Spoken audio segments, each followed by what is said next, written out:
Eu quero agradecer a presença do professor Idelfrânio Souza. Muito obrigada, professor, boa tarde. Seja muito bem-vindo à família Santos Anjos. Agradecer a Fernanda, que correu pela estrada ou pelo voo, não sei como é que você estava aí no seu deslocamento, mas ela chegou para poder entrar às 14 horas. E, claro, agradecer a todos os líderes de equipes, diretoras administrativas, coordenações, que estão aqui presentes para vivenciar o nosso primeiro treinamento do ano, do nosso segundo ano. Professor Idelfrânio, ele se assustou lá. A primeira capacitação está abrindo o nosso ano, né? Do Programa de Capacitação de Lideranças, é o nosso segundo ano, com essa oportunidade rica, né, de pararmos o que a gente está fazendo para poder refletir, aprender mais e mais para sermos melhores líderes dentro da nossa instituição e liderança com consciência, com fraternidade, com condução, é uma coisa extraordinária. Então, a gente está muito feliz com essa oportunidade que o SAIS está nos proporcionando pelo segundo ano. Então, seja muito bem-vinda, Fernanda. E antes da gente começar, professor, a gente sempre tem o nosso momento de oração, né? E hoje a nossa convidada a fazer esse momento, esse encontro, é a diretora Kátia, da Unidade de Juiz de Fora, que tem sempre esse espírito alegre, festivo, né? Cheia da alegria dos anjos, para trazer, para abrir o nosso ano com esse carisma todo. Então, Kátia, te passo a palavra. Obrigada, Gleice. Boa tarde a todos e a todas mais uma vez. A irmã Marina disse que hoje eu estou especial, mas eu sou esse jeito, né? Eu sou esse jeito Kátia de ser, porque nós somos o jeito Santos Anjos de ser, né? Nós trazemos a alegria no nosso coração e expressamos essa alegria no nosso rosto, nos nossos gestos, no nosso jeito de ser realmente. E as pessoas de Deus também são assim. As pessoas que trazem Deus no seu coração, que trazem Deus na sua prática também, expressam, né, a alegria, expressam o bem-estar nos momentos em que estão reunidas. Então, se eu quero ver um bonito sorriso no rosto de todo mundo, a Ohana, por exemplo, ela é séria, eu nunca vi a Ohana sorrir. Agora ficou mais bonita, olha lá. Ela não ficou mais bonita sorrindo? Quando a gente sorri, né, a gente mostra, como dizia nossa fundadora, o sorriso de Deus em nós.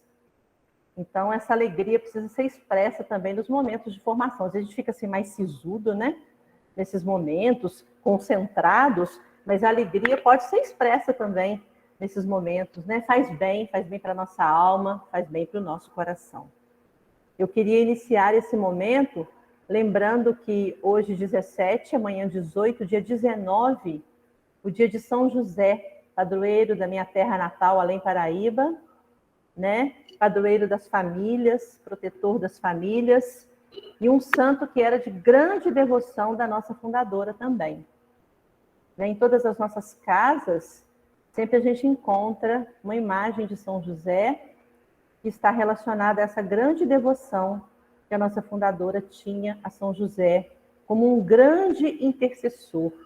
São José foi o homem do sim, um homem que enfrentou grandes dificuldades, como nós também, nos lugares que ocupamos, no nosso trabalho, na nossa família, na sociedade onde estamos inseridos, encontramos também as barreiras, as dificuldades, os desafios, e ele sempre confiou em tudo aquilo que Deus proveria na vida dele, na vida de Maria, sua esposa, e de seu filho adotivo Jesus.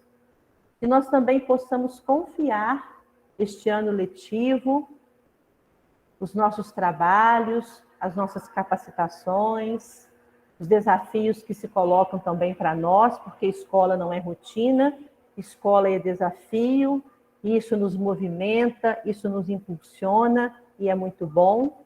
Nós possamos colocar tudo isso neste dia, nesta tarde, neste encontro, nas mãos de São José. Eu trouxe aqui uma pequena oração e gostaria que vocês acompanhassem, cada um dentro da sua fé, mas sabendo que este homem foi um homem obediente a Deus, que também, junto com Maria, disse o seu sim. Então, nós iniciamos rezando em nome do Deus que é Pai, Filho e Espírito Santo. Amém. São José, carpinteiro de Nazaré, amigo dos pobres e fiel esposo de Maria, intercedei por todos nós que trabalhamos e enfrentamos todas as necessidades do mundo no nosso trabalho. Alcançai-nos também as graças que necessitamos particularmente. Se você nesse momento tem uma graça especial que você necessita na sua vida, na sua família, no seu trabalho, entregue nas mãos de São José, confiando nesta intercessão poderosa deste homem santo, que com certeza está junto de Deus, intercedendo por nós. Que nós tenhamos a graça de imitar as virtudes de São José, para chegarmos um dia à vivência da plenitude em Deus. Amém. São José, rogai por nós. Vamos repetir? São José, rogai por nós. Rogai por nós. Que o Divino Espírito Santo nos ilumine com discernimento, com sabedoria e com o coração aberto para uma aprendizagem deste momento. Que nos abençoe o Deus que é Pai, Filho e Espírito Santo. Amém. Amém. Amém, Kátia. Amém. Muito obrigada. Momento inspirador, de muita proteção e de muita alegria. Que possamos dar início ao nosso treinamento, nossa capacitação. Fernanda, você quer trazer suas palavras de abertura para o ano? Oi, Cleis, quero sim, E você apresenta o professor. O professor, pode deixar. Quero primeiramente dar boa tarde, sejam bem-vindos a esse primeiro momento, que estarão conosco, de mais 6 novamente que virão. Fiz questão de escolher os melhores profissionais aqui que estão conosco. Ano passado foi uma caminhada de muita sabedoria, tenho certeza que esse ano não vai ser diferente. Os temas foram pensados aí junto com a Gleice, e tenho certeza que com esse time muito engajado e animado vai dar muito certo aí. E eu aproveito para apresentar... As nossas diretoras também opinaram nos temas, participaram e contribuíram, viu? Eu esqueci de trazer a fala para você. Elas conversou também sobre os temas que vocês apresentaram, elas gostaram, contribuíram com alguns títulos, foi uma partilha muito boa também, tá? Isso é muito bacana. E aí, conforme vocês nos apresentam, eu corro aqui em busca das peças, das pessoas, para saber quem pode nos auxiliar. O professor Idelfrânio, gente, foi maravilhoso, é colega de trabalho do professor Ademar, com quem também abriu, fez a primeira com vocês, e ele me deixou muito livre. Eu falei, professor, qual é o tema que você sente à vontade, que você queira trabalhar, que esteja no seu conforto? Ele falou, Fernanda, o tema que vier, eu encaro, eu faço acontecer. Falei, show!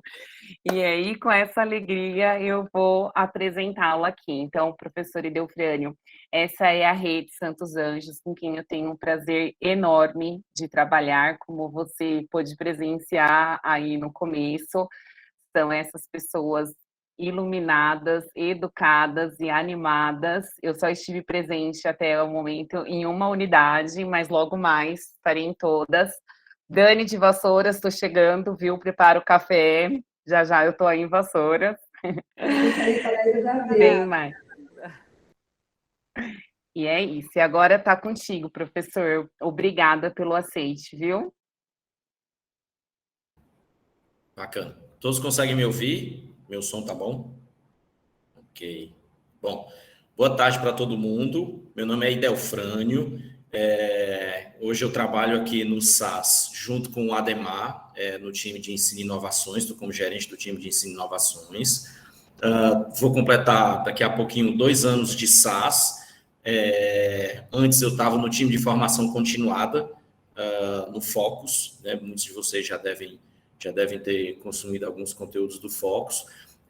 Eu digo que eu estou completando 2 anos de SAS, mas o Ademar costuma apresentar de um jeito diferente, porque eu sou professor de física, então trabalhei no Colégio Ari de Sá, eu estou falando daqui de Fortaleza agora, no Ceará, então sou daqui, e trabalhei no Colégio Ari de Sá como professor de física, ensino médio, pré-vestibular, praticamente desde a fundação da escola e durante muitos anos. Por conta disso, eu vi nascer o sistema e venho contribuindo com o sistema desde o início. Então, às vezes com elaboração de itens, às vezes com autoria de material, com formações de professores. Então, o Ademar diz que eu levei muitos anos para assumir o meu lugar definitivamente, que era ficar aqui de vez, trabalhando junto com o sistema. Isso não aconteceu antes, porque nos últimos anos eu saí um pouco do Ceará, por conta de dois trabalhos. Um é que eu me envolvi muito com a internet, então projetos ligados a edtechs, né, startups de educação, produzindo conteúdo digital, conteúdo em vídeo. Então, por conta disso, vim participando também de projetos do Google, do YouTube Brasil, da Rede de Divulgação Científicas Nacional. E nos últimos 3 anos, antes da pandemia, eu estava como diretor de escola. Então, eu costumo dizer que eu estou em escola desde os meus 2 anos de idade, quando o papai disse que precisou me levar antes do tempo, porque eu não largava papel, não largava lápis, e ele disse que o único lugar que ele encontrou em 1976 era a escola que me acolhesse. E aqui no Ceará tem isso, eu não sei como que é na realidade de vocês, mas eu sei que aqui é assim. Você foi aluno de Olimpíada no ensino médio, terminou o 3º ano, no ano seguinte você está dando aula, de algum jeito. Nem que seja uma monitoria preparando aluno para a Olimpíada. Então, acabou que com essas emendas todas eu nunca saí de escola. Tive contribuindo um pouco aqui no time do Focus nos 6 primeiros meses, produzindo conteúdo socioemocional para professores. As pessoas acham isso meio contraditório, um professor de física e aí saiu produzindo conteúdo de socioemocional. Não tem nada mais desconectado na escola do socioemocional do que física, né? Alguns acham matemática e por aí vai, mas isso são só estereótipos, depois a gente vai conversar mais sobre essas coisas. Mas estou só querendo dar um pouco de contexto para vocês, de que eu compartilho praticamente a vida toda que eu tenho, dessa vivência de escola, de educação, de ensino, não saberia fazer outra coisa, e isso é um jeito de dizer que mesmo que a gente ainda não se conheça, mas é uma alegria muito grande a gente ter a oportunidade de fazer momentos como esse, né? Então, a gente vive disso. A Fernanda fez recomendações de forma muito especial. Aí, o Ademar soube que eu vim atender vocês, o Vinícius Beltrão soube que eu vim atender vocês, e todo mundo fazendo 1000 recomendações, dizendo que bacana, que legal. Então, a gente já vem numa motivação, assim, gigante. E aí, eu tem uma responsabilidade muito grande de você fazer a abertura do que vai acontecer ao longo do ano. Isso, ao mesmo tempo, é empolgante, porque se eu já estava interessado, agora eu vou me esmerar muito mais, que é para todo mundo que vier depois sofrer, que é para deixar a barra alta, entendeu? Então, isso faz parte da função. Gente, eu teve um momento aí que a Fernanda disse, olha, se você pudesse antecipar os slides para o pessoal, seria importante. E eu disse para ela, olha, eu não vou conseguir antecipar os slides por um motivo muito simples. Eles ainda não estão prontos. Eles vão estar na hora, mas eles ainda não estão. Por 2 motivos muito simples. E tudo isso tem contexto no que a gente vai falar. Um é que a gente está tendo umas semanas bem insanas aqui, e essa coisa de viagem se desloca, e são frentes diferentes, então os momentos de produção, eles às vezes ficam meio estrangulados. E o segundo é que o tema que vocês me pediram, interessante isso, né? A gente vem falando sobre essas coisas em vários fóruns, em vários contextos, de várias maneiras diferentes, já de muito tempo, né? Os fatores pedagógicos e tecnológicos relevantes para essa volta presencial pós-pandemia. A gente vem falando disso o tempo inteiro, mas eu nunca tinha feito ainda uma fala sobre isso. Para agora, reúne todas essas coisas e vamos fazer uma fala nisso. E isso também me deixou muito instigado. Então, eu tinha que parar para organizar todas essas coisas e fazer uma coisa que reunisse as falas e que fosse relevante para vocês também. Então, eu fiquei bem contente, bem instigado, acho muito relevante essas reflexões que a gente vai fazer, e aí vou explicar um pouco do que é que eu pensei aqui, tá? Estou juntando as experiências todas que a gente vem vivendo. Quando a pandemia começou, eu ainda estava em gestão de escola, então o primeiro ano de 2020, foi antes de eu vir para cá, ainda tive essa vivência que nunca imaginei na vida, né? A gente nunca imaginou que fosse viver o que a gente está vivendo, e quanto mais numa situação de escola. Se a gente sempre toma todos os cuidados possíveis com todo mundo, escola é um lugar que é feito de gente, então tem gente que acha que escola é prédio, é planejamento, é material didático, não é nada disso. Escola é feita de gente. Então, tem os funcionários, tem os professores, tem a gestão, tem os pais, tem os alunos, é gente o tempo inteiro. Essa fala inicial de que escola não tem rotina, é isso, né? Se as pessoas estão ali, elas estão vivendo aquele espaço, aqueles momentos, o tempo inteiro coisas novas estão acontecendo. E a gente viver isso no contexto de pandemia, eu nunca tinha nem de longe imaginado isso. Então, eu juntei essas coisas todas, essas ideias todas, algumas ideias que eu queria dividir com vocês. Coloquei isso numa sequência de slides aqui, de tópicos que eu vou mostrar agora, e no final eu vou transformar isso num PDF, e aí peço para a Fernanda distribuir para todo mundo, porque aí vou precisar de meia horinha a mais quando eu terminar, porque eu vou colocar os links. Já está tudo estruturado, mas eu gosto de colocar os links, porque serve de referência depois para quem quiser pesquisar, tá bom?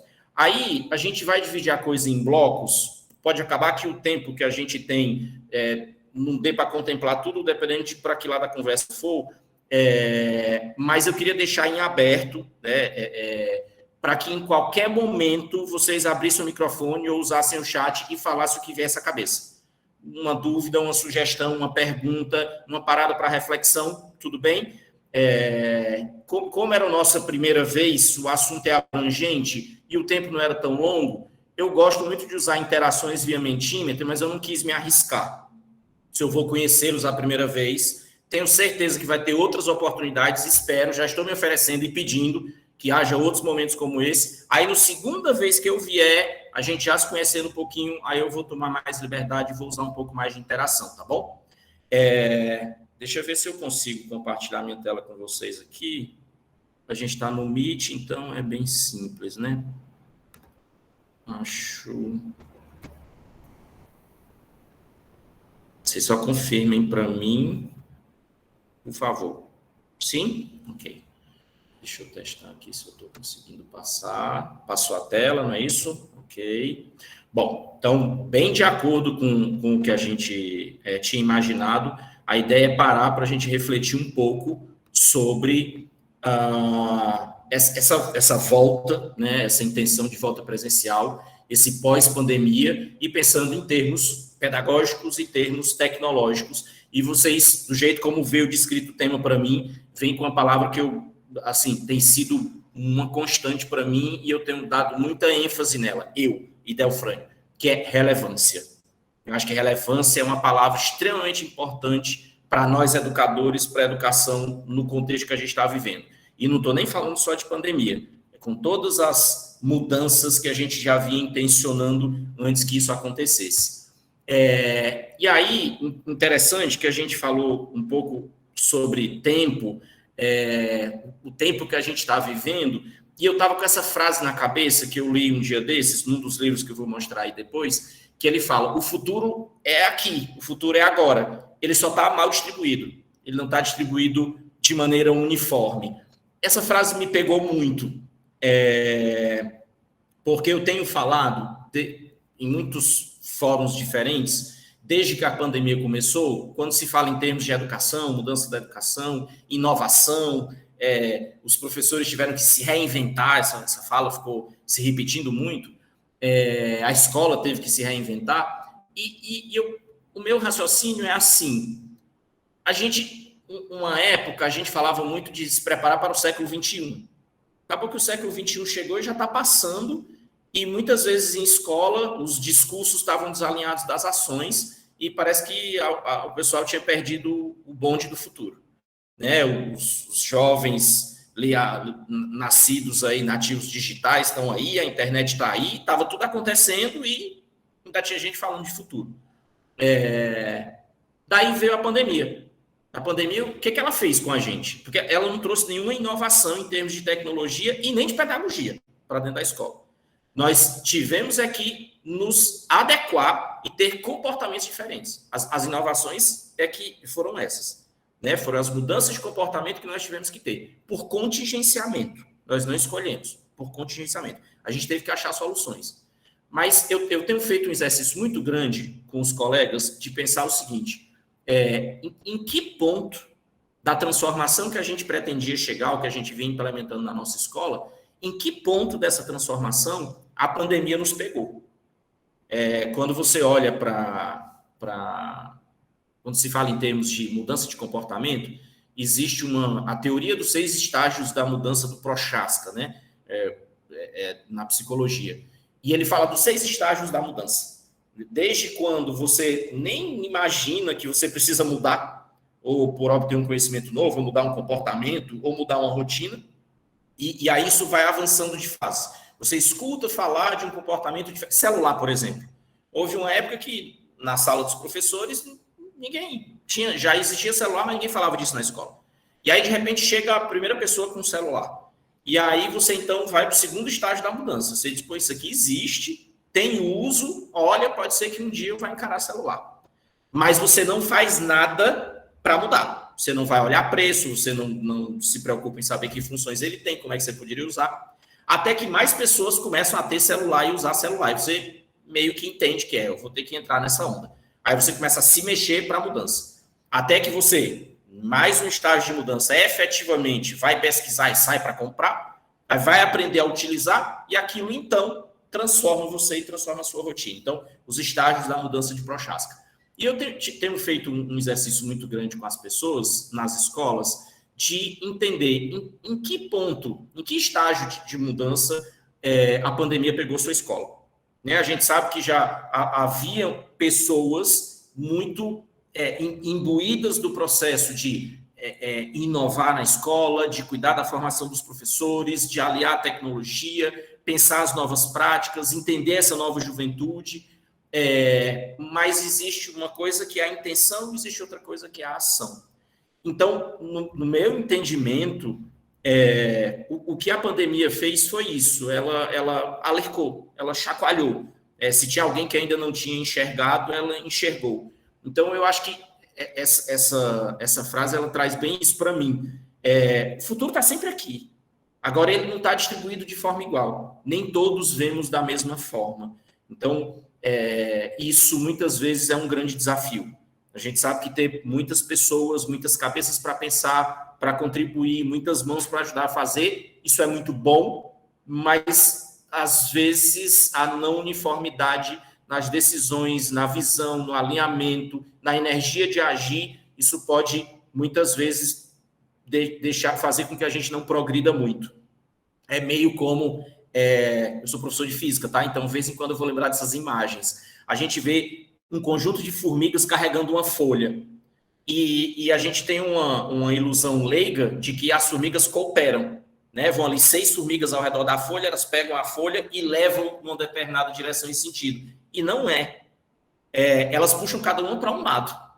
Mas aí existe uma resultante física. Você faz forças diferentes, com diferentes intensidades, diferentes direções, para algum lugar que não vai. Então, a gente chama isso de resultante. Então, às vezes, você tem um grupo que não olha para o mesmo lado, vai para algum lado, que às vezes não é aquilo que a gente consegue controlar, não é aquilo que a gente imaginava. Então, acho que vale sempre esse exercício de imaginar em que ponto que a gente está e aonde que a gente quer chegar. Aí, eu pensei aqui em alguns tópicos, não se assustem de eu ter colocado tantas coisas, eu intencionei deixar o máximo de coisas claras possíveis e sabendo que esse material vai ficar com vocês depois. Mas eu, de fato, coloquei o que está no meu coração em relação a isso e baseado nas experiências que a gente viveu.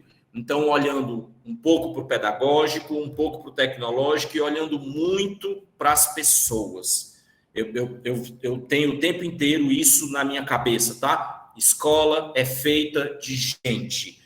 E eu tive a felicidade muito grande de, vou falar assim, apesar de ter ido para uma área de exatas tão árida, na educação básica, principalmente como é a física, mas eu tive uma formação que me fez sempre enxergar as pessoas. Eu sou muito feliz por isso. Então, a gente vai olhar para as ferramentas, para as técnicas, para os dados, mas sempre lembrando que escola é feita de gente, o olhar é sempre para isso. Então, vou dividir nesses bloquinhos aí. E daí, a primeira coisa que eu queria provocar, tá? Pensando aqui na nossa missão de ensinar, é um exercício que eu tenho feito comigo mesmo. Como é que vai ser na próxima pandemia, hein, gente? Tem gente que fica um pouco triste ou se sente um pouco surpreso quando eu falo essas coisas. Eu falei isso na escola um dia desses, a diretora, a irmã, estava sentada na primeira fila, junto com as coordenadoras. Todas elas se benzeram na hora que eu falei, né? Como é que a gente vai estar na próxima pandemia? Mas isso tem sido um exercício muito forte que eu tenho feito comigo mesmo, na minha família e na profissão. A gente tem vivido um momento que, entre outras coisas, ele é muito desafiador pela quantidade pela quantidade de loucuras que a gente vê. A gente tem um problema real, ele existe e a gente precisa lidar com ele.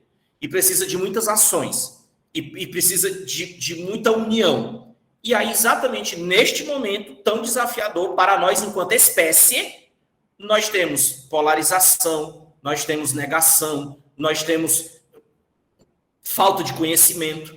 Então, eu imagino que nós, enquanto educadores, em algum momento, independente de como a gente tem passado por esses momentos que a gente tem passado, fica na cabeça da gente olhar assim e dizer, mas, nossa, e cadê aquilo que a gente trabalha na escola? Cadê aquelas coisas que a gente ensina?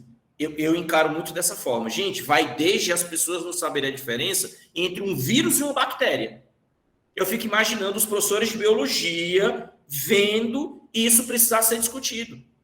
É você ter a necessidade de pensar uma média móvel para que isso transforme a informação, que é importante para todo mundo, numa informação inteligível no jornal, na imprensa. Isso é matemática. É você discutir distanciamento social, lockdown, a vacina, o uso de máscara obrigatório. A gente está falando de sociologia, a gente está falando de filosofia, a gente está falando de ciência política, a gente está falando de geografia, está tudo envolvido. Então, tem uma... Eu publico conteúdos na internet, então algumas hashtags a gente cria. E há algum tempo eu criei uma hashtag dizendo assim, prova de verdade é a vida. Eu sempre, quando veio o Enem, com essa proposição de itens para ser corrigidos pela TRI, e todos os itens precisam ser contextualizados, está ligado ao cotidiano, isso para mim foi uma maravilha, porque eu sempre entendi dessa forma.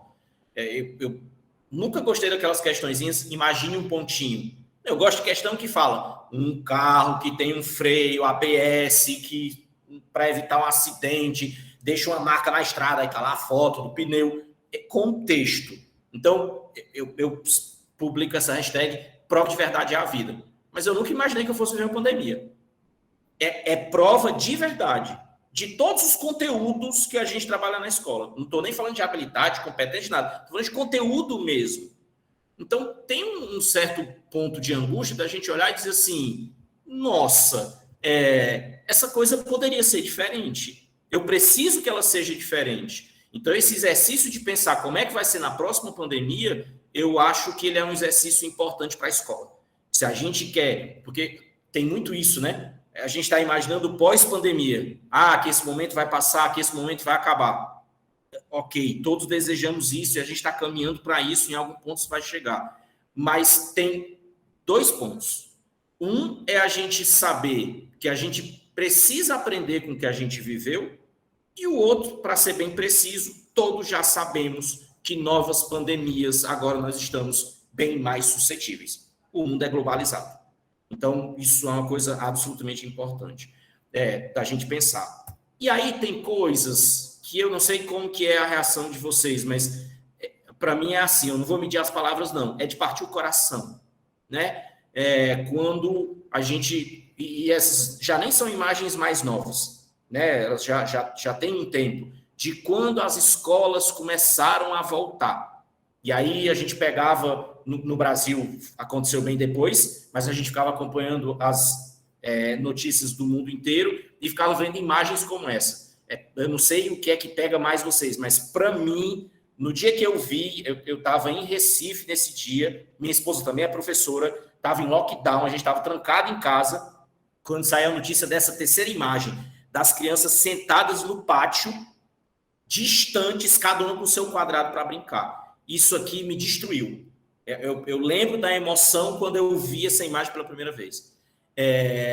Porque era uma forma de voltar, mas não é isso que a gente quer, não é isso que a gente gosta, não é isso que a gente imagina, não é isso que a gente precisa. Mas são consequências. A gente não quer ver essas coisas se repetirem. E tem um ponto de responsabilidade muito grande para a gente falar da nossa missão de ensinar. A gente vivendo todo esse período falando de negar a ciência, negar os fatos, construção de notícias falsas. A gente pode pensar nisso aí de duas maneiras, né? A gente pode falar enquanto cidadão, enquanto como a gente se afeta, pode falar de uma forma emocional, mas pensando enquanto escola, a gente tem muita responsabilidade sobre isso. Quando a gente fala de educação midiática, quando a gente fala de leitura crítica, quando a gente fala da capacidade de interpretação, pode ser na matriz de referência do Enem, o aluno deve ser capaz de entender informações nos mais diversos formatos, verbais, não verbais, imagéticos. A gente está falando disso. Quando a gente fala de formação cidadã, é essa a intenção que a gente tem. Por vezes a gente pode não alcançar, a gente pode ser difícil de conseguir isso com todo mundo, mas é isso que a gente busca, para que a gente não fique vendo esse tipo de coisa. Então, peguei alguns exemplos dos tantos que a gente viu aí, eu coloquei uma charge só para tentar deixar a coisa de um formato mais leve, porque se a gente fosse ter uma conversa só sobre isso aqui, o clima não ia ser exatamente o clima de alegria que a gente pretende que seja. Mas eu acho que isso é uma das coisas que puxa mais para a nossa missão de ensinar. Então, queria começar com essa provocação. A gente está falando de volta, mas a gente tem que ser uma volta em que lições a gente guardou, que lições a gente aprendeu, como é que isso vai nos transformar e como é que a gente vai estar melhor para o próximo momento, para o próximo evento. Não precisa nem ser uma pandemia, A gente sabe que essa coisa acontece em várias escalas, mas a ideia é que a gente consiga desempenhar cada vez melhor o nosso papel.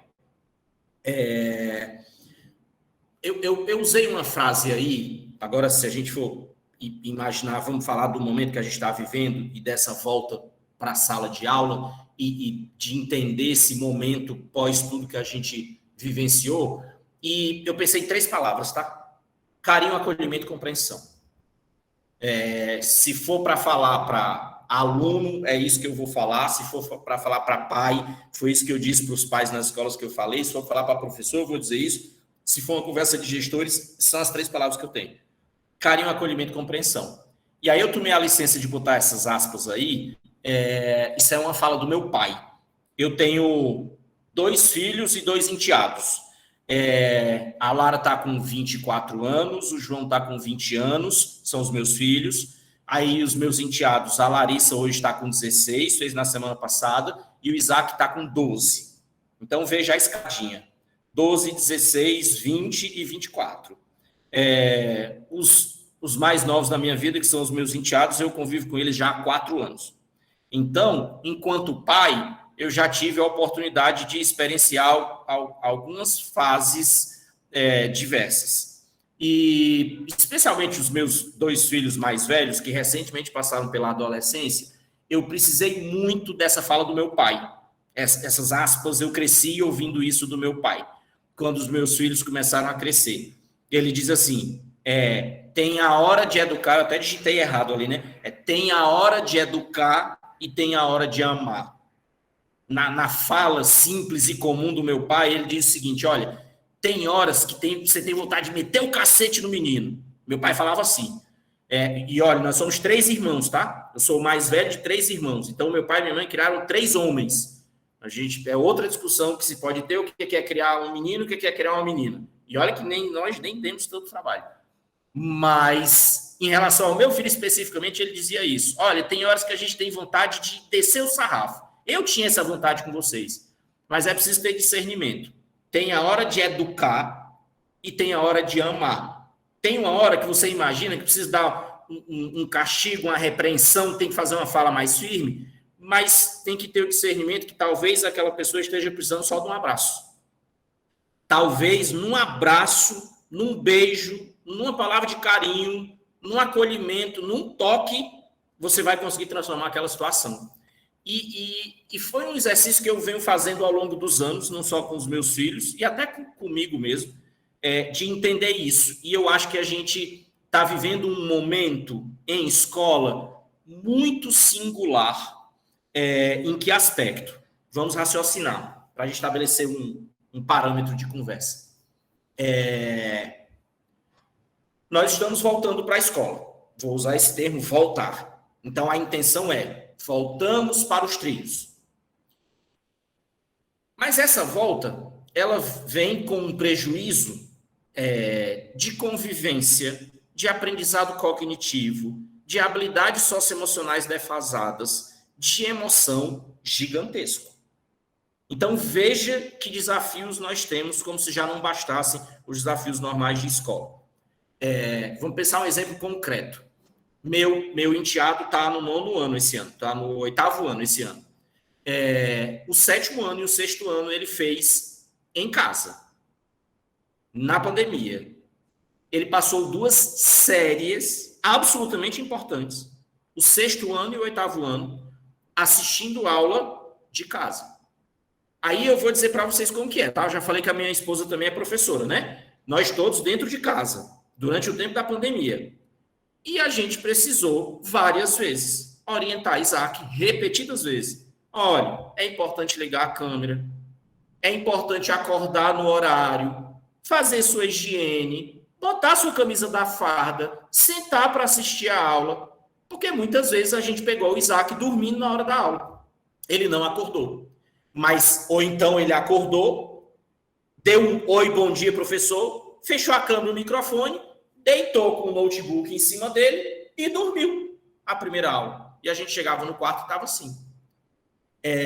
Veja, dentro de casa, uma casa com 2 professores. Mas foi assim que ele fez o 6º e 8º ano.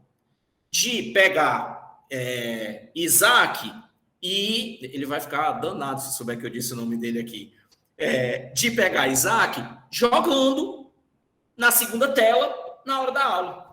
E a gente ter que instruir que aquilo... Mas estava ali, estava na mão dele. E aí você vai dizer assim, como ouvi muitos pais, né? No último ano de direção, aí já com pandemia, antes de sair da direção da escola, a gente tinha que atender os pais o tempo inteiro e eu ouvi isso muito dos pais. Mas o que eu vou fazer?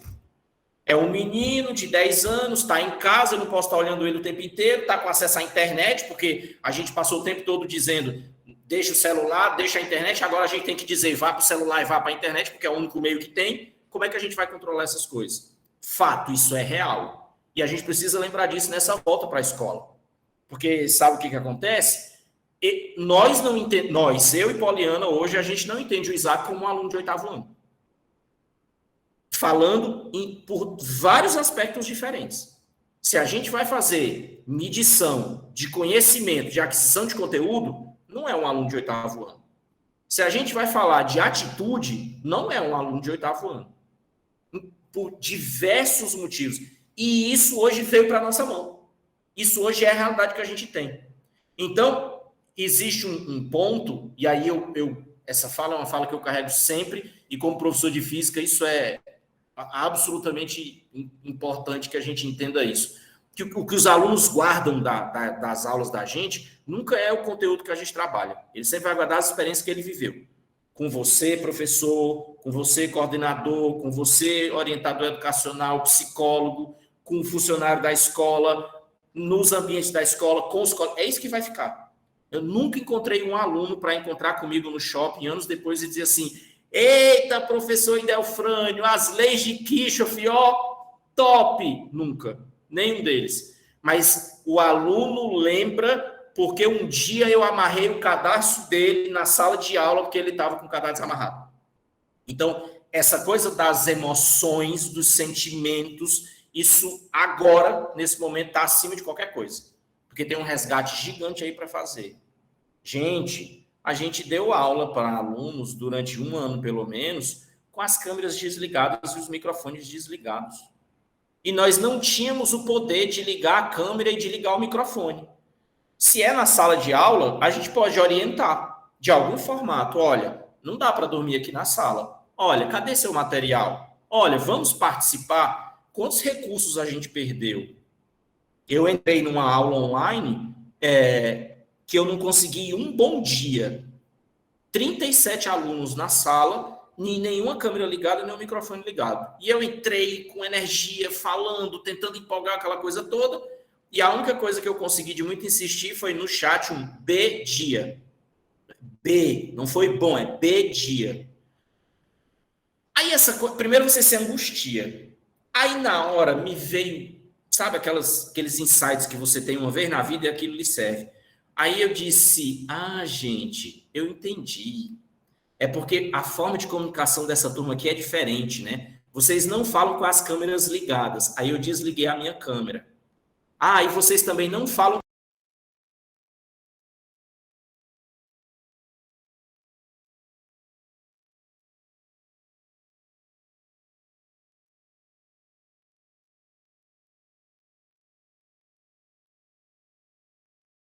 E assim eu fiz.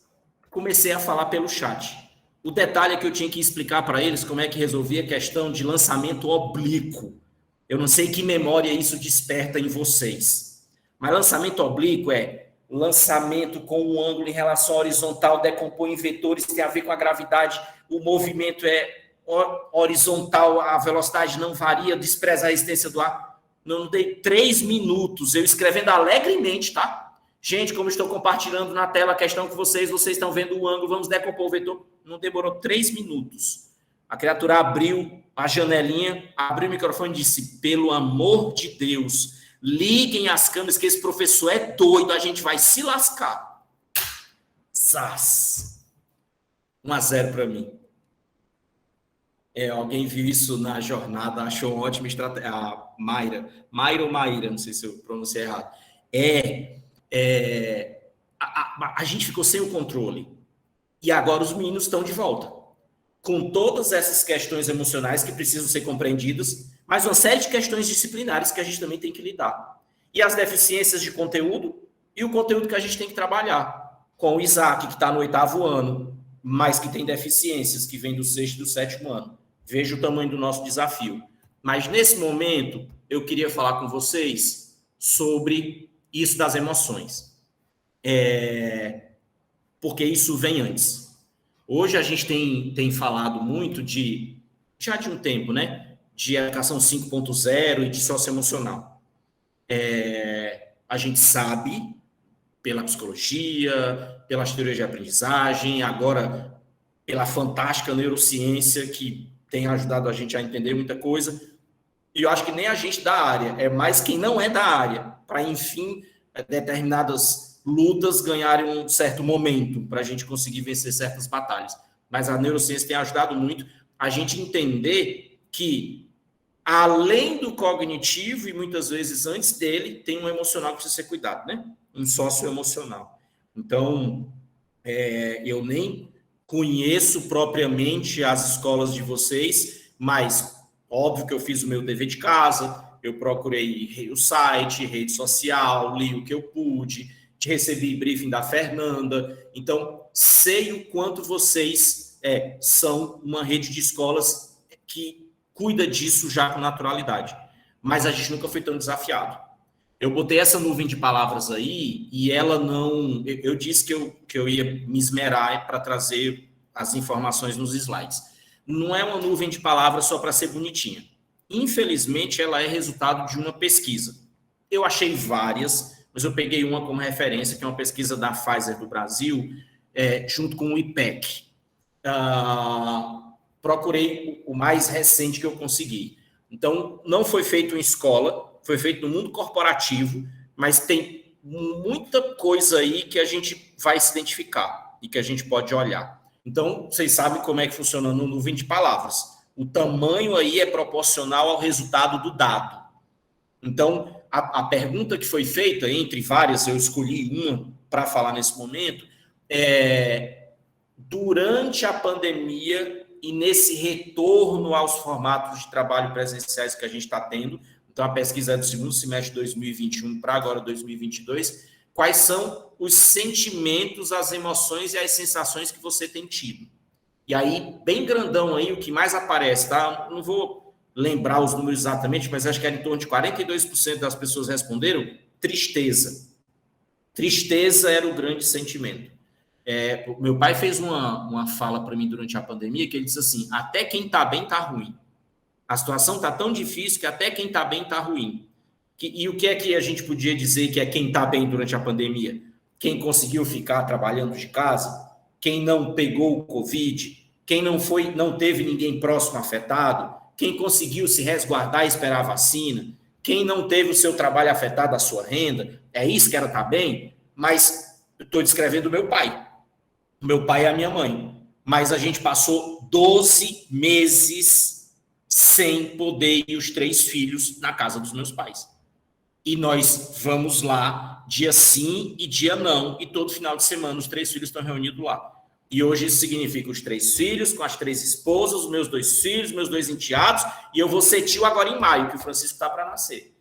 E a gente não conseguia ir à casa dos meus pais para abraçá-los. Então, tristeza está envolvido, irritação, insônia, medo, falta de ar, angústia, crise de choro, sensação de morte. Todas essas coisas descritas, e em várias pesquisas, tá? Tenho certeza que vocês já leram muito material sobre isso também. Agora, sabe o que é que eu fico pensando? Eu receber alunos nessa condição, que não pode ser negado, a gente não tem como duvidar, a gente sabe que é real, a gente não está falando só dos alunos, nós estamos falando da gente também. Em maior ou menor grau, a gente está falando da gente também. Aí eu tenho que receber esses alunos para dizer assim, gente, vamos trabalhar aí a segunda lei de Newton, tá? Mas isso é para dar sequência na cinemática que tu estudou quando tu estava online. Beleza? Vamos lá, vamos continuar. Mais uma vez, faz parte do desafio, é mais um componente que não pode ser deixado de lado, e que nesse momento eu lembro da fala do meu pai. Eu sei que a gente tem conteúdos a recuperar, eu sei que a gente tem que fazer o carro andar, o prejuízo é enorme, mas a gente, se antes isso já não poderia ser feito, agora é absolutamente impossível. Sem carinho, sem acolhimento, sem compreensão, não vejo uma maneira de fazer. E tem um ponto de preocupação, tá? Eu não sei como que é a realidade de vocês, talvez em outro momento eu até quero um ponto de conversa sobre isso, porque é muito trabalho que eu tenho feito aqui. Em algumas realidades, em algumas escolas, a gente tem lidado com algumas situações preocupantes, que é o professor, e aí, quando eu estou dizendo professor, por favor, entenda, é um conjunto significativo do grupo de professores de uma determinada escola, né? Óbvio que não é um professor. Dizer o seguinte, olha, tá difícil de trabalhar. Os meninos não fazem tarefa de casa, os meninos não sabem de nada. Professor de física, dizer, os meninos sabem nada de matemática. Aí, se eles não sabem nada de matemática, eu não tenho como avançar aqui na lei de Newton. Se você encontra esse tipo de interpretação no teu grupo de professores, aí você tem desafio dobrado. Você tem um desafio dobrado. Então, é um trabalho constante da gente ter todo mundo ciente dessas situações e voltado para trabalhar com isso. E liderança é serviço, né? E quanto maior o seu estágio de liderança, mais gente você tem para servir. Então, os professores servem aos alunos e nós, enquanto lideranças na escola, precisamos cuidar dos professores e dos alunos e das famílias. Então, o nosso desafio ele é gigante nesse sentido. E buscar um ponto de equilíbrio nesse momento, entre acolher essas dores e fazer a coisa voltar para os trilhos, para conseguir fazer nossa atividade fim, isso, sem dúvida, é um desafio gigante que nós temos. E eu acho que tem um ponto, 2 coisas aí muito fortes, tá? Eu acredito muito em conversa. Eu acredito que as coisas se resolvem falando. Eu, por exemplo, eu não tenho dificuldade de conversar conversas difíceis. Não tenho. Eu tenho dificuldade de não conversar. Né? Você não está gostando de mim, não está gostando de alguma coisa que eu estou fazendo, pode chegar e me dizer. A gente vai entrar num ponto aqui de acordo, de aprendizado, de mudança, de melhoria. Mas eu não saber me angustia mais. Então, eu acho que uma coisa é conversar, em vários níveis. Conversar com os professores, conversar entre si, como a gente está fazendo aqui. Tenho certeza que isso vai suscitar muitas conversas entre vocês e ações que venham a posteriori. Conversar com os professores, conversar muito com os alunos, dar muito contexto. O que é que está acontecendo, o que é que aconteceu, quais são os cenários possíveis, o que é que depende da gente, o que é que nós não temos controle, e conversar com os pais. E nesse meio, eu tomei a liberdade de focar muito pensando no aluno. Estou tentando falar para todos os públicos, mas tem a fala do aluno que eu acho muito importante, porque se a gente não toma cuidado, é para quem a gente dá menos contexto no final das contas, porque não é adulto. Você tem que tomar cuidado, que às vezes é uma coisa que acontece. No aperreio, na correria, existe uma forma de falar com o professor, existe uma forma de falar com o pai, existe uma forma de falar com o aluno. Talvez seja quem mais precisa de contexto, de parar, de sentar, de conversar, por mais que isso seja muito desafiador. E aí eu tenho uma estratégia comigo, tá? Lembra que eu disse que sou professor de física? Quantas vezes eu não ouvi na sala de aula, professor, mas para que é que serve mesmo essa fórmula aí que o senhor está querendo que eu aprenda? Para que o senhor quer que eu aprenda leis de Kirchhoff se eu vou fazer direito? Todos nós, enquanto professores, ouvimos isso. Um dia desse, isso virou discussão, porque o Felipe Neto botou no Twitter aquela história lá do Teorema de Pitágoras aí, né? Eu vou lhe dizer, eu nunca passei aperto com esse tipo de coisa. Sabe por quê? Porque eu fui criado por um pai que me fez pensar nas pessoas. Então, eu dei sorte. Minha resposta sempre foi assim, rapaz, no direito eu não sei para que você vai precisar. Me arrisco até a dizer que não vai, mas uma coisa eu sei, estudar te deixa mais inteligente. Você precisa ser mais inteligente para ser do direito? Eu, se fosse você, eu estudava. Aí, recentemente, descubro um trabalho de um camarada chamado Simon Sinek. Talvez alguns já tenham visto o livro, talvez alguns já tenham visto a tese, talvez alguns já tenham visto essa figura, que ele fala do círculo dourado. É até aplicado ao mundo corporativo, mas a ideia é excepcional. Ele diz o seguinte, a ideia básica é o seguinte, como é que grandes líderes inspiram? E aí ele justifica toda a tese dele, tem todo um trabalho para justificar a ideia dele, de que os grandes líderes, eles não dizem o que é que eles fazem, eles dizem por que eles fazem. Então, por que você faz aquilo que você faz? Isso foi uma das coisas mais lindas que já me aconteceu na vida, estou dando um testemunho pessoal. Porque eu ganhei mais carga em uma outra linguagem para dizer aquilo que eu sempre disse para os alunos, que você ia estudar para ficar mais inteligente. Eu passei a dizer para eles o porquê que eu trabalhava com eles naquele conteúdo. Então, a questão não é o que é que você vai fazer com aquilo, mas é como é que aquilo te transforma. Essa que é a grande questão. Mais na frente a gente vai falar de um outro trabalho, esse de neurociência, que é um reforço e uma justificativa para isso. Então, aqui o meu ponto de fala é assim. Eu acho que mais do que nunca, eu comecei falando de missão de educar, é muito claro que isso é uma coisa que se faz com paixão, com muita técnica, com muito estudo, com muito trabalho, mas tem um ponto de paixão muito grande em educar. E isso lembra muito o propósito, isso lembra muito o porquê. E aí nós temos, quando você olha para a escola, quando você olha para a empresa, você tem a missão, visão, valores, né? Todos nós temos, cada um de nós tem a sua missão, a sua visão, os seus valores. Nós temos o nosso conjunto de valores que justifica por que a gente faz o que a gente faz do jeito que a gente faz. E eu acho que isso, pelo menos é da minha experiência, tá? Com um trabalho difícil de pré-vestibular, com física no Ceará, dizem que isso é uma credencial, né? Tem uma história aí por trás. É deixar claro o meu porquê. E ainda, Fran, como você justifica o seu porquê? Muito simples. Vamos uma? Se eu consigo te fazer aprender lei de Newton, você agora com 14 anos, 15, 16, quando você completar 18, você tirar sua carteira de habilitação e for para o trânsito, eu consegui formar um motorista melhor. O motorista não vai ser formado nas aulas de direção defensiva quando vai tirar a carteira. Ele começa a ser formado nas aulas de física. Mas para isso eu preciso ter a noção da minha visão, do porquê que eu faço aquilo que eu faço. Eu preciso deixar claro. Então eu não vou desperdiçar a oportunidade cantando para os alunos a fórmula do sorvetão, achando que o aluno é incapaz de aprender a função horária do espaço. Não. Eu vou dar contexto para ele de que aprender aquilo vai diminuir o número de acidentes de trânsito, isso vai diminuir uma das maiores causas de morte por acidentes fatais no mundo, segundo a Organização Mundial de Saúde. Esse é o meu porquê. Então, eu entendo que cada vez que eu trabalho uma aula, eu estou tornando o mundo melhor. Pelo menos eu estou trabalhando para isso. E estou tentando levar mais gente comigo. Então, acho que a gente nunca precisou tanto do nosso porquê quanto agora. Para a gente conseguir lidar com os nossos sentimentos, com as nossas emoções e com a de todo mundo que está envolvido junto com a gente.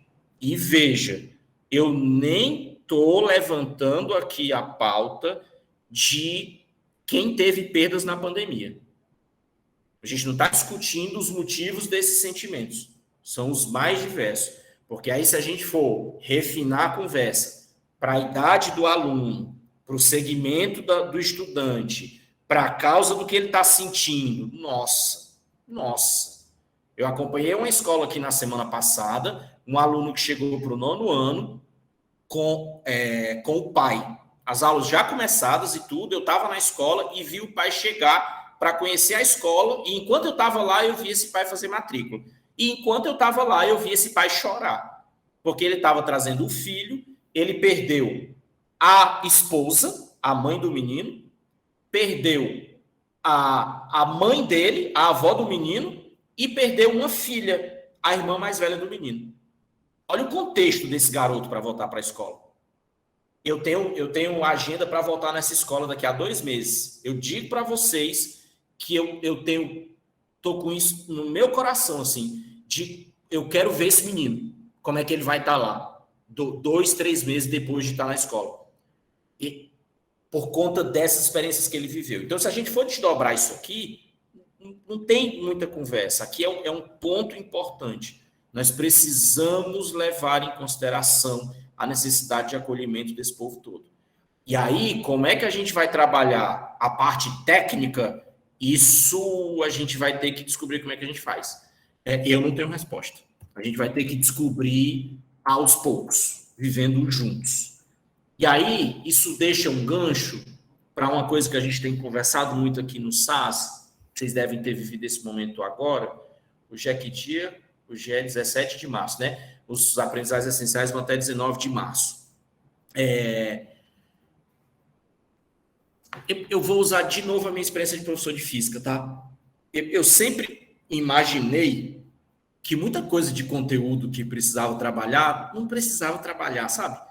Às vezes você pega uma fórmula e transforma em 6, porque tem vários casos particulares e você quer que todos os alunos aprendam num nível como se todos eles fossem para a engenharia. Então, eu sempre tive comigo essa ideia de repensar o currículo. Vários professores de vários componentes curriculares, várias áreas de conhecimento, dão esse testemunho. Nunca foi tão importante pensar no que é essencial aprender.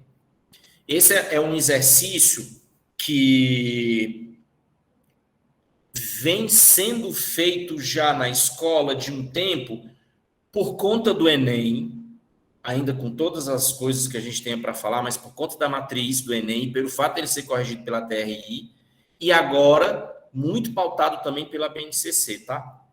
Veja bem, vou dar um testemunho, porque testemunhos têm mais força.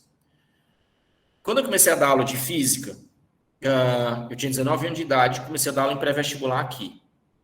E aí, nessa época não existia Enem, então eram os vestibulares tradicionais, como a gente chama hoje em dia, cada universidade tinha o seu, aqui é a Universidade Federal do Ceará, que sempre foi tido como um grande vestibular. Para mim era uma prova difícil, Até os alunos que eram bons em física tinham medo de fazer a prova de física. Só que a gente vivia uma situação... Eu vivi isso enquanto professor, tá? Duas experiências negativas. Uma, eu sempre gostei de contar história. Então, eu queria dar aula de física para ensinar... Na época, era essa tecnologia que tinha, tá, gente? Videocassete. Lembra do videocassete? A fita cassete, que tinha que enrolar... Se a fita enganchasse... A Gleice está dizendo que não lembra. Faz tanto tempo que ela não lembra. Ela quer dizer que não é do tempo dela. É do meu tempo. Tudo que eu mais queria era explicar a física do videocassete. Era uma frustração, porque eu não podia. Por que motivo? Veja, tinha turma que eu dava 5 aulas de física por semana. Mas eu não podia explicar. Nunca dei uma aula explicando o videocassete. Por quê? Porque não caía em prova. Se não caía em prova, explicar aquilo era perda de tempo. Isso era a primeira frustração. A segunda, mais do que uma frustração, era um andor. Veja se vocês vão se identificar com isso que eu vou dizer. O aluno chegava na minha aula, eu fazia todo um esforço no primeiro dia para dar contexto, dizer que a física era incrível, que você usava a física aqui, acolá, e que é um esforço, mas que vale a pena, que eu vou te fazer entender, que eu vou te acompanhar, não sei o quê. Qual é o primeiro conteúdo que a gente tem que estudar? MRU, movimento, velocidade, espaço-tempo, aquela coisa muito encantadora. Vou lá, conto história para os meninos, falo aquela coisa todinha. Agora vamos resolver o primeiro exercício. Primeiro exercício do livro Fundamentos da Física, na época, muitos de nós estudamos por esse livro. O primeiro problema era assim, 2 cidades A e B, afastadas 500 quilômetros. 2 cavalos partem, um de cada cidade, indo em sentidos opostos. Os cavalos correm com a velocidade de 5 km por hora. Da testa de um dos cavalos, uma mosca sai voando em direção à testa do outro cavalo. E fica nesse movimento de zigue-zague, de vai e vem. Desprezando o tempo que ela para pousada na testa de cada cavalo, quantos quilômetros ela vai percorrer até ser esmagada pela cabeça dos 2 cavalos? Me diga para que é que isso serve. Aí, o aluno olhava para mim e dizia assim, professor, o senhor é legal, mas a sua matéria não dá para mim. Eu não tenho condições de absorver isso aí. Aí o que é que o aluno fazia? Nós estamos falando da década de 90. Ele fechava o livro. E só não saía da sala porque não podia. Então ele passava 30 semanas comigo, sobrevivendo às aulas, com o livro fechado. Ele não prestava mais atenção no que eu dizia, ele nunca abriu o livro, e quando chegasse na prova no final do ano, ele tinha 15 questões de física para fazer, mas ele tinha uma estratégia. É aí onde eu quero chegar. 15 questões ABCDE. Ele sabia que se ele escolhesse uma letra, tipo D de Deus, toda letra tinha que estar contemplada no gabarito. Então, pelo menos um D tinha que ter. E ele só não podia zerar. Aí, qual é a estratégia dele? Eu vou marcar D em todas. Pelo menos uma vai ter o não zero. Aí eu vou me garantir naquilo que eu sou bom. E ele estudava aquilo que ele era bom. Chegava o dia da prova, ele voltava na segunda-feira seguinte, a gente parado na entrada da escola para receber os alunos pós-vestibular. Qual era a primeira pergunta que o aluno tinha para me fazer? Não era se ele tinha acertado pelo menos uma. A primeira pergunta era, alguma foi anulada? Porque questão anulada era questão ganha. Então, ele conseguia não zerar, mesmo sem ter acertado nenhuma. E detalhe, ainda tinha aluno que chegava para mim, eu vi isso ao longo dos anos. Eu acertei 5 questões, sem nunca ter aberto o livro de física, ó. Veja. Você tem tudo aí, menos aprendizagem. Que dirá aprendizagens essenciais? Hoje você tem uma situação diferente. O que é que se diz no Enem? Estou falando do Enem só para dar um parâmetro. Você pode ir até o Enem e chutar. Tem 15 questões de física lá para você fazer. E você pode até acertar 5 questões. Só tem um problema. Se eu acertar 5 e o Akira acertar 5, pronunciei direito? Akira, pronunciei.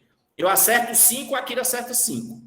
Só que ele estudou e fez as questões valendo. Eu chutei. O que vai provavelmente acontecer? Se ele estudou, as 5 questões fáceis da prova ele vai acertar. Talvez as médias e as difíceis não, porque no físico não é a praia dele.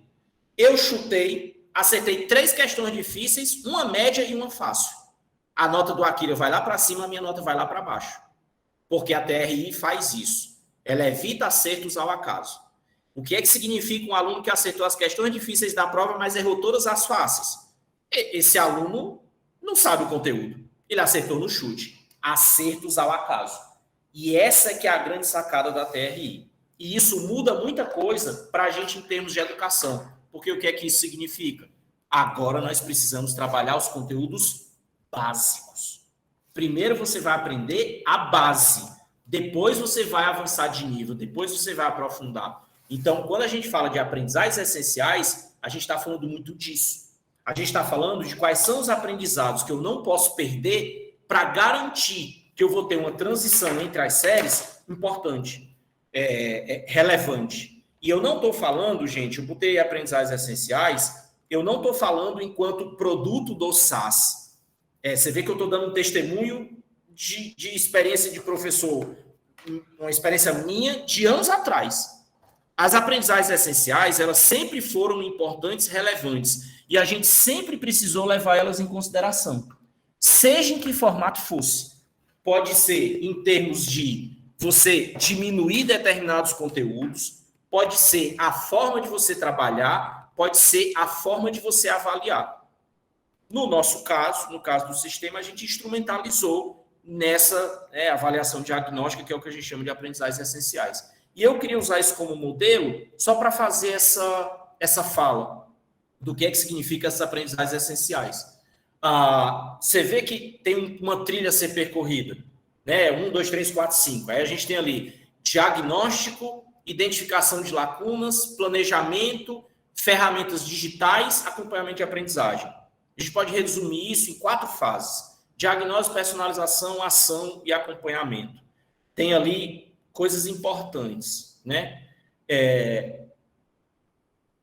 Quando a gente fala em termos de cognitivo, de aprendizado, de desenvolvimento de conteúdo, a gente precisa de uma maneira muito precisa de medir em que ponto é que os nossos alunos estão. Porque, assim, a gente teve gente que estudou também, impressionantemente. A gente teve gente que aproveitou. Porque tem como você aprender no mundo digital. Existe EAD.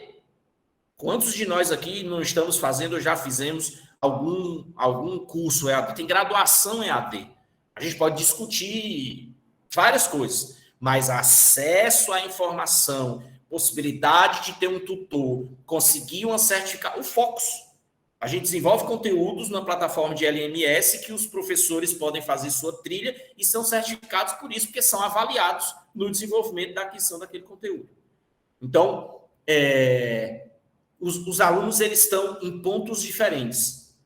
E hoje, levando em consideração o tamanho da situação que a gente tem para resolver nessa volta, né? Estou sempre colocando isso entre aspas, para não dar a sensação errada de que a gente estava voltando para a condição que estava antes, a gente precisa saber em que ponto cada um deles está. Então, esse diagnóstico ele é absolutamente importante. Eu acompanhei escolas, não sei como que vocês fizeram, até alguém me fala, vocês usaram ou estão usando o aprendizagens essenciais nosso ou vocês usaram a diagnose própria de vocês? Alguém pode só me... Usamos a ferramenta, professor, a de vocês. Aprendizagens essenciais, tá? Isso. Então, vê, no aprendizagens essenciais, bacana, obrigado, gente. No aprendizagens essenciais, a gente já fez uso de uma coisa que a própria BNCC vem trazendo e que é absolutamente fundamental, que é a ideia do aprendizado em espiral, né? De novo, é uma coisa que eu me sinto muito contente de ver isso hoje na pauta da BNCC, porque essa coisa de você esgotar um conteúdo... Gente, vamos parar agora e vamos aprender tudo de potência elétrica. Isso nem em termos cognitivos isso funciona. A gente precisa trabalhar essa coisa em etapas. A gente precisa ir sedimentando e crescendo esse conhecimento. Então, hoje você vê a BNCC falando em voltar com os conteúdos do segundo, do terceiro, para o quarto, para o quinto ano e trazer isso de forma mais abrangente e aprofundada, e foi isso que se imaginou quando se pensou nas aprendizagens essenciais. Eu perguntei se vocês estavam usando a ferramenta ou não, porque teve escola que não usou, fez sua própria diagnose. O que importa é que faça. Então, eu acho que ter muitas ferramentas digitais hoje possibilita isso, tá? Foi-se o tempo que a gente precisava de... quem foi que falou aqui? Quem é que está fazendo aniversário? Não, quem é que vocês estavam dizendo que é alegre por natureza? Não, ela estava dizendo aí, né? Ah, eu sou alegre o tempo inteiro, gente. E aí teve um momento que ela falou assim, eu Diretora gosto de Kátia. abundância. Diretora Kátia, de Juiz de Pronto. Fora. Pronto, é porque aparece ali o nome de direção pedagógica, eu não estava vendo o nome dela. Pronto, a Kátia falou assim, eu gosto é de abundância. Esse momento do digital, ele traz isso para a gente. Ele traz a abundância de possibilidades. O que significa dizer que a gente consegue atingir mais pessoas. Essa abundância que existe hoje de ferramentas digitais não permite mais nenhum professor ficar de fora. Agora, também não pode ser uma coisa enlatada. A escassez lá atrás obrigava que tudo funcionasse para todo mundo. Tinha que ser todo mundo ao mesmo tempo agora com essa mesma ferramenta. Mas hoje, não.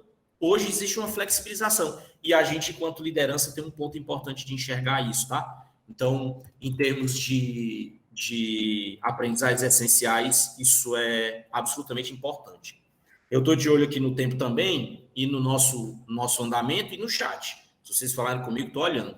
Então, eu queria dar sequência aqui, falando de uma coisa importante. Estamos sempre olhando para as pessoas, né? E quando a gente pensa em estratégias, a gente está pensando em estratégias para as nossas pessoas. Então, a gente acolhe o sentimento e o momento que elas estão vivendo, a gente olha para as aprendizagens essenciais, e tem uma coisa que eu acho que agora, mais do que nunca, não vou nem dizer assim, agora, não vou dizer mais do que nunca, porque na escola passiva tradicional de antes, eu não precisava ter estratégia. A estratégia era chegar, sentar, assistir a aula, fazer tarefa, fazer prova, e era automático, era mecânico. Hoje não. Hoje a gente faz uma fala que é assim, né? Precisamos dar protagonismo ao aluno. Né? Essa é a grande fala, é o grande discurso do momento da educação. Que eu não sei o que é que tem de tão novo, gente, porque é só ir olhar para o infantil e os anos iniciais. Eu falo isso toda a vida, tá? O protagonismo do aluno, e o professor tem que ser mediador, e o professor tem que ser curador, e as competências gerais e o mão na massa. Me diga qual é dessas coisas aí que os anos iniciais do infantil não faz por natureza. Por natureza. A formação continuada do professor é por natureza, tá lá. Então, só para abrir esse parênteses. Mas o que eu quero dizer? A gente pede protagonismo ao aluno. Aí, quando a gente pede protagonismo ao aluno, significa o quê? Deixar o aluno fazer. Eu vou até fazer uma fala bem provocativa, tá? Vou vestir a farda de novo de professor de física, de pré-vestibular. Como é que você, professor de física, no Aridiçá, por exemplo, professor da segunda série, você vai dar protagonismo para os seus alunos? Porque dentro desse contexto pressupõe o quê? Você vai dar uma grande aula para preparar os seus alunos para o vestibular. Certo. Eu tenho jeitos de fazer isso. Eu posso falar por 50 minutos e imaginar que aquela minha fala única vai entrar na cabeça de todos os 50 e todos eles vão absorver tudo, sendo que eu sei que eles não estão 35 minutos, pelo menos, do tempo, eles não estão ouvindo o que eu estou dizendo, nem ouvindo eles estão, a cabeça deles não está ali. Ou então eu posso fazer o contrário, dizer, gente, próxima semana a gente vai começar refração, tá? Aí vocês vão pegar aí o capítulo e são 6 tópicos. Vocês vão se dividir aí em grupos de 4 pessoas e cada um vai apresentar um tópico desse aí. Vocês é quem vão dar aula próxima semana. Professor, você vai fazer o quê? Eu vou ficar sentado no lugar de vocês e vou assistir a aula. Pronto, eu acabei de dar protagonismo para os alunos. Entenda, essa é a mínima ação. Se você disser assim, Delfrânio, eu quero dar protagonismo para os meus alunos amanhã. Amanhã. São 15h30 do dia 17 de março, é uma quinta-feira. Amanhã de manhã eu vou dar aula e eu quero dar protagonismo para os meus alunos. Pronto. A mínima ação para ter um protagonismo é você sentar no lugar do seu aluno e botar o aluno no seu lugar lá no quadro. Pronto. Isso aí já é uma mínima ação de protagonismo. Mas aí tem um detalhe. Tá aí, então o professor quer que eu explique o que é índice de refração. Certo. Aí eu estou olhando aqui para o livro, aí aqui diz o que é índice de refração. E tem uma figura, e tem uma fórmula. Aí, como é que eu vou explicar isso aqui? Aí talvez você tenha um aluno que vai chegar na sala na semana seguinte com um cartaz escrito que estava no livro, aí 2 alunos vão segurar e outro aluno vai ler. Veja, os alunos não sabem como fazer aquilo que tem que fazer. Certo? Então, eles precisam de estratégias. Isso é uma coisa... E aí eu vou dar um testemunho de novo. Quando eu cheguei no SAS, a gente faz um processo aqui chamado embarque. Então, me contrataram, aí disseram assim, olha, aí nesses 2 primeiros meses, a gente vai querer que você não trabalhe. Esta frase. Eu estou transcrevendo o que eu ouvi. E na hora eu pensei, mas será que eles vão querer também que eu não receba por 2 meses? Mas o que é? É porque a gente passa 2 meses, quando você entra na liderança, você sai tendo reuniões com as outras lideranças em todos os outros setores, para conhecer tudo.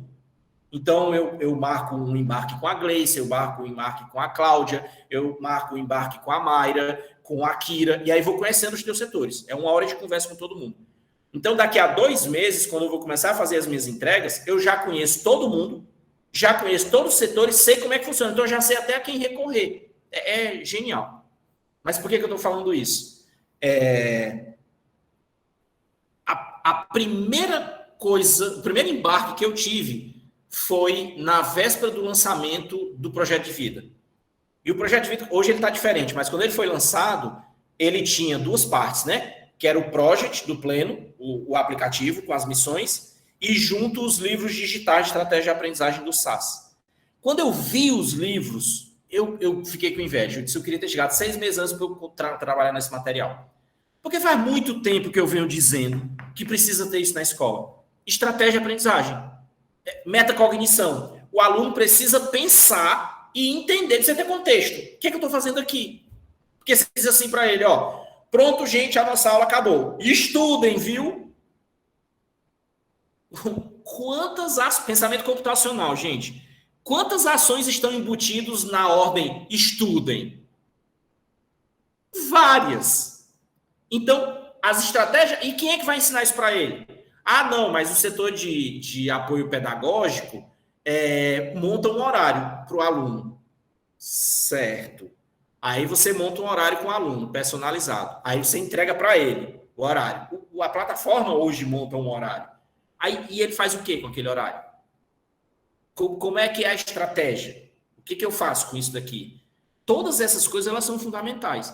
E é interessante que nós, principalmente a gente que trabalha em liderança, quanta organização a gente não precisa para conseguir executar o nosso trabalho?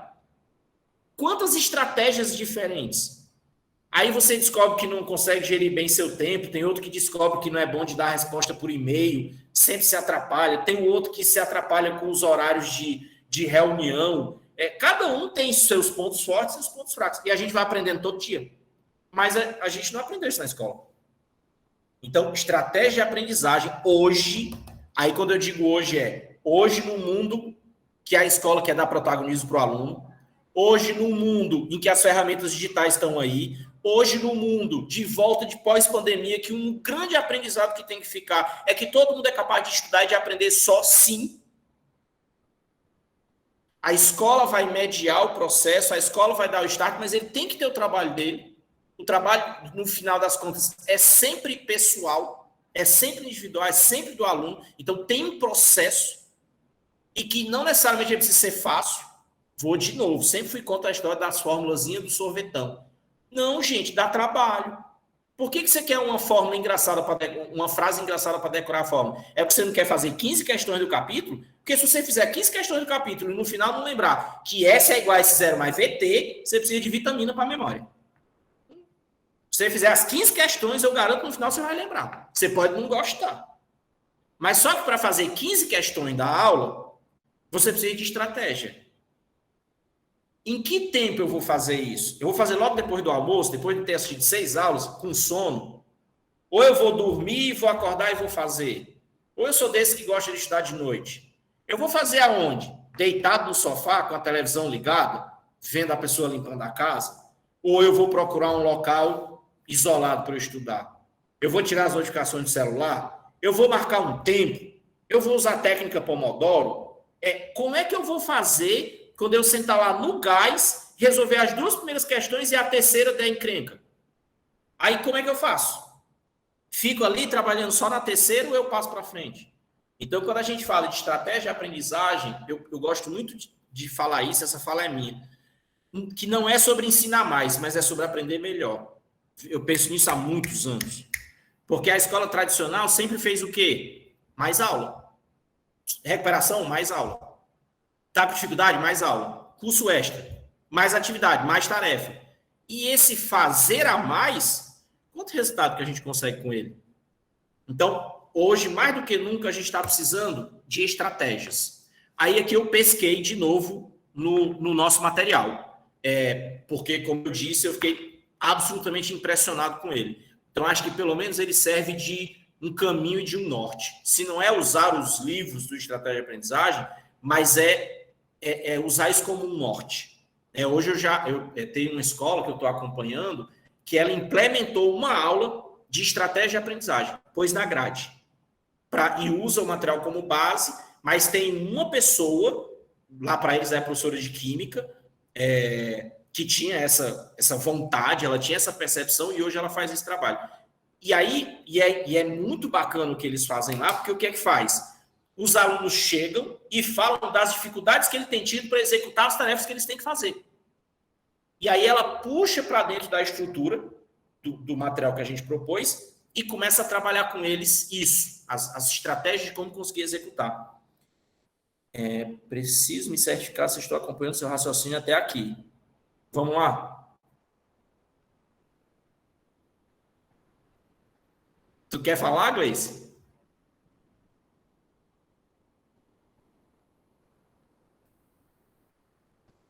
Professor, assim, muita informação, né? Já temos aí 1h37 de conteúdo.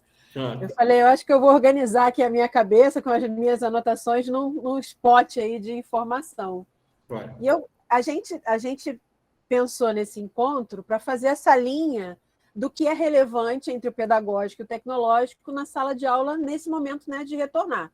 Uhum. E aí você começa trazendo que a palavra-chave é relevância. E eu grudei nela porque é ela que você está destacando aí tudo que é relevante nesse teu passo a passo. Tá. Então, eu vi como relevante nos fatores pedagógicos, você trouxe como ponto inicial a saúde mental. Então, não tem como a gente fazer nada enquanto sala de aula, trabalho pedagógico, se a gente não estiver atento a isso. Se a gente chegar em sala de aula pensando em conteúdo, vai dar em água, né? Ponto. E aí você trouxe lá a sua nuvem de palavras e mostrando resultados de hoje, atual, e é muito preocupante ver a palavra tristeza tão grande, todo mundo tão feliz nas redes sociais, né? Todo mundo tão alegre, postando tantas coisas legais, e a gente tem um grande número de tristeza aí aparecendo. Aí fiquei eu aqui nas minhas reflexões. Aí depois que a gente cuidar e a gente continuar cuidando das pessoas, a gente passa para cuidar dos gaps de 2 anos, que isso aí é algo impensado, nunca ninguém parou para se estruturar uma ação como essa. Se a gente não usar da tecnologia que a gente tiver e puder, a gente não vai conseguir trocar o pneu enquanto o carro está rodando, né? A tecnologia é o grande suporte para que a gente possa fazer isso o mais rápido possível. Também, como você disse, não tem fórmula. Cada direção pedagógica, cada coordenação vai conseguir fazer isso a partir do retorno que cada aluno, turma, der naquele momento, naquela etapa, naquela avaliação, naquela atividade. E as estratégias vão se adequando a partir desses retornos. Por isso você trouxe personalização, você trouxe ação e você trouxe a palavra planejamento. E aí você está no momento das estratégias e do momento do aluno e dos professores trabalhar a questão do autoconhecimento e da metacognição. Como eu aprendo e as estratégias de ensino. É isso? Caraca! Você está com as anotações todas em dia. Muito obrigada. Mas é isso mesmo. E assim, a ideia era essa. Você vê que os blocos, eles não estão separados, né? Eu estou contando uma história e as coisas elas estão se ligando. Eu enxergo exatamente nessa sequência. Eu acho que é isso. Eu acho que são passos, né? Okay. E o entendimento de que, óbvio, cada realidade é uma realidade, Gleice. Alguns passos eu vou pular, ou claro. Eu vou postergar, ou eu não vou executar, mas que existe sim uma gradação. Mas tá, ó, eu acho que, estrelinha eu pra acho você. Obrigada, adoro estrelinha, gente. Adoro ser aluna. Eu acho que quando você fala que a gente precisa hoje mostrar aquilo que o aluno precisa saber, não tem jeito, meu filho, isso aqui você tem que saber. Não dá para falar de tudo, ele não dá para conhecer todo o conhecimento que a NASA quer que ele conheça, né? Falando aí de física, ou de português, ou de matemática, o que quer que seja. Isso aqui você precisa saber para caminhar, para seguir em frente com segurança, e as demais coisas vão se adequando à medida em que ele vai expandindo essa consciência do que ele está aprendendo e como ele está aprendendo. Eu acho que isso é a grande chave para a gente conseguir seguir firme nesse desafio gigantesco que é trabalhar gap e conteúdo da série, gente. Eu vejo isso como algo surreal e eu estou aqui batendo palma para todas as equipes que estão trabalhando esse ano no mundo. Claro que Santos Anjos primeiro. Professor, a equipe de TI está toda aqui presente porque como a gente trouxe os fatores tecnológicos, né, como relevantes dentro desse processo, eu vejo a equipe de TI hoje dentro das escolas, de todas, como uma equipe essencial para que esse discurso pedagógico e essa proposta de otimização e de retorno para esse novo momento funcione de verdade. Então, assim, muitos profissionais das escolas... Gleice, hoje o tema é pedagógico, né? E talvez não viram muito sentido da equipe de TI estar participando e ouvindo tudo isso. Mas eu creio que é necessário que eles entendam que, dentro do material didático, do que o professor faz e todos os recursos que você citou, estante virtual, Eureka, de conteúdo, tudo isso que você citou, eles precisam ter propriedade sobre isso para ajudarem mais e mais os professores no uso, os alunos, a coordenação, no apoio das famílias. Então, assim, se a nossa equipe de TI tiver mais contato, tiver treinamento um pouco mais aprofundado, né, com a equipe pedagógica, entendendo essa relação pedagógica desse digital, a gente vai ter um fortalecimento muito grande da nossa resposta junto à família, junto ao aluno e a segurança maior para os nossos professores. Então, eu estou esclarecendo por que a equipe de TI está aqui e eu vendo sentido junto com a equipe do SAIS, né, dessa proposta pedagógica, de estar praticamente em todas que tem a ver com o pedagógico, porque eu não vejo mais a diferença entre pedagógico e tecnologia. Isso não está conseguindo mais separar da minha cabeça. Então, não, assim, acho sensacional, Gleice. Porque eles estão vivendo uma situação por trás no dia a dia, que eles me contam, porque a gente tem as nossas reuniões, de coisas que eles precisam ter mais conhecimento e profundidade para poder estar mais próximo desse professor, do aluno e das famílias. Então, se o SAIS puder também nos dar esse momento junto à equipe de TI, nós vamos ficar felizes, não vamos, meninos? Façam aí barulho, façam barulho aí. Ainda vou te dizer mais uma coisa. Fazemos muito. Isso. Muito bom. Ainda vou te dizer mais uma coisa. Às vezes, uma assistência de 10 minutos que alguém da TI dá para o professor, na hora que ele está tentando usar a ferramenta e não consegue, vale por uma formação de 2 horas que o consultor vai na escola. Exato. Essas são as microformações. E o pessoal da tecnologia hoje tem uma outra coisa também muito importante aí, só para não perder a oportunidade de falar. Dados. A gente não chegou nesse ponto de falar. Mas se a gente usa ferramentas digitais, a gente está gerando dados que hoje a gente consegue ler. Mas existe uma diferença entre gerar o dado numa planilha e visualizar e interpretar esse dado.